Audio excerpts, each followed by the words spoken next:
But you brought up a good Yeah, point go on. Yeah, in go on. terms of, the 10 people that would come out in London Yeah. to talk and what your intention was. And I think that for all of us, but particularly being in the public eye, it's constantly moving that needle back to what is my intention here? Yes. What is my intention? Yes.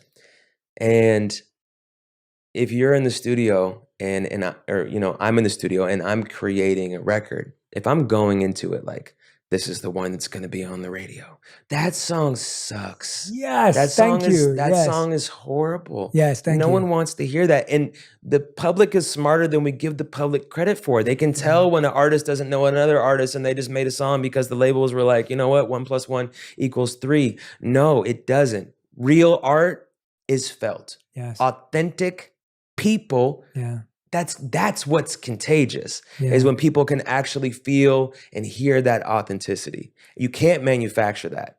And again, but with all the noise, with all the white noise it's in the periphery, if I'm not centered, if I'm not spiritually fit, I'm eventually going to feel like, guys, we need a TikTok song. Yeah. We need something that like is going to be really catchy in a 5-second increment. Yes. And if we don't have that, then I'm not going to be happy. Yeah. And it has been proven time and time again that that's not how art works. Yes. And I think that this fast food way of media right now, in some ways can be great, but in other ways my fear is that it's killed the art. It's killed the overall arc of an album or the growth of an artist, from track number 1 to song number 15.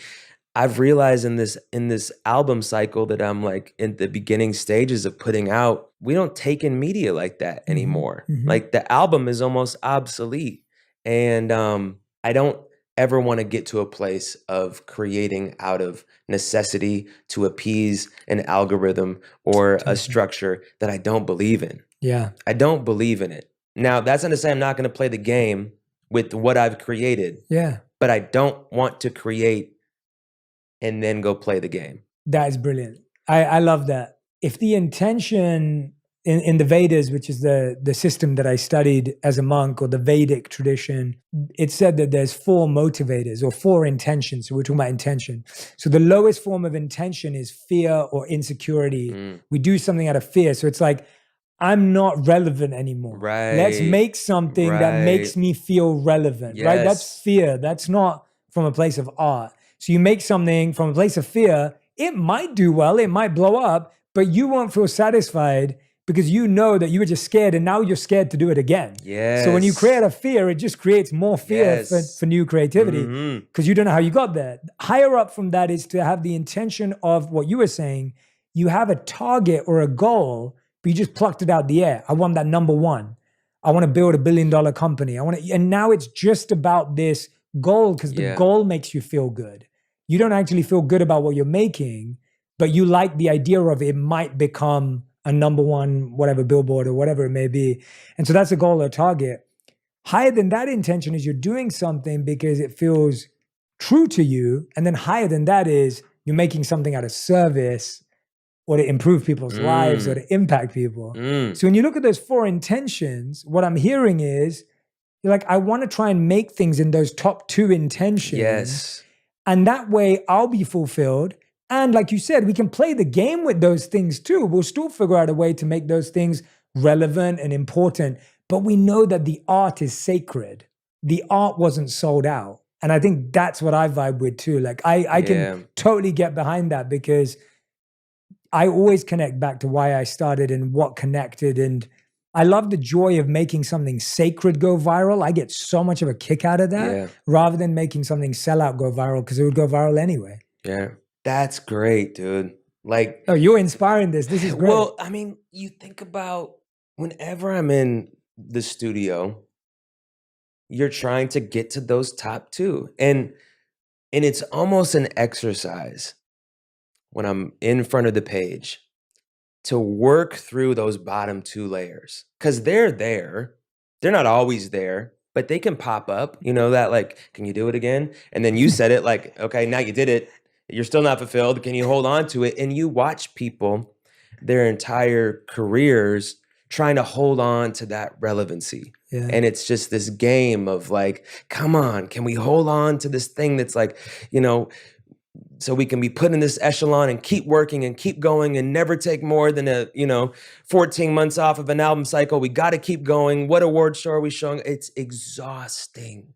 It is exhausting, and I couldn't keep up with it. And I realized that it really, in the first couple months of being like really famous, that this was not sustainable for me, that I needed to recharge, that I needed to take time off to work on myself. So when I go into the studio, I'm not operating out of that place of fear, of scarcity, of, what if this doesn't happen? It's like, dude, and I think that that's easier said than done 100%. When you had the success, right? When you're like, you know what? I'm going to be good for life. Yeah. Financially, I'm straight.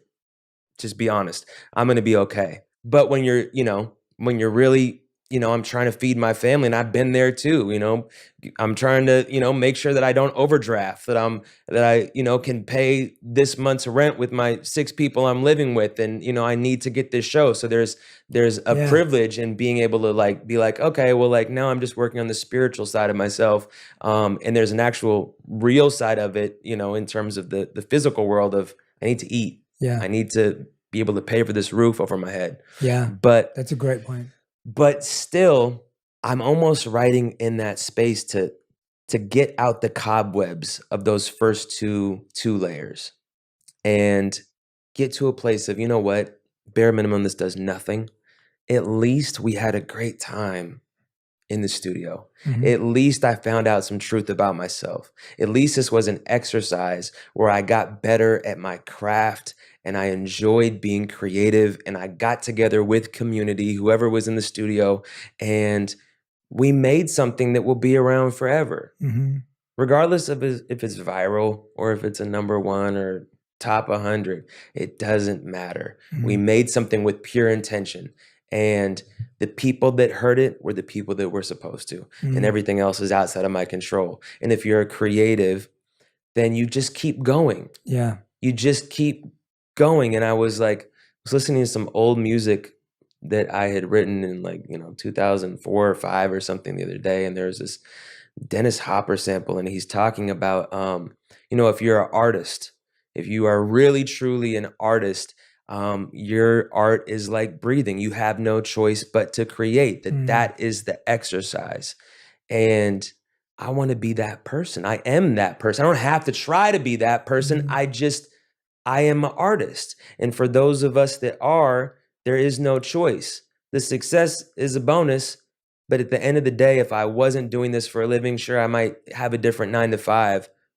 But I can almost guarantee you that when I get home from work, I'd be going right back to writing raps. Yeah.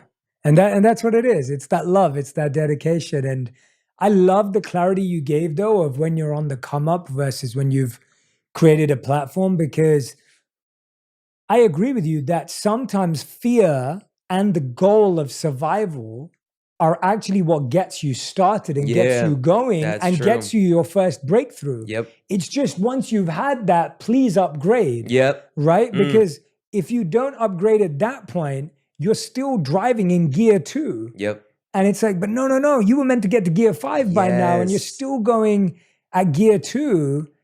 And it's like, that's what takes you down the other way. And so I agree with you. I think you're right. I think it's such a great clarification. I'm so glad you brought that up. That sometimes fear and the goal and the insecurity is what gets you moving. Yeah. And there's nothing wrong with that. It's just that it gets you moving. It's just not going to keep momentum. And I've just seen too many people just stay on that gear 2. And that's when it all breaks down, right? Yep. So I think that's such a beautiful description.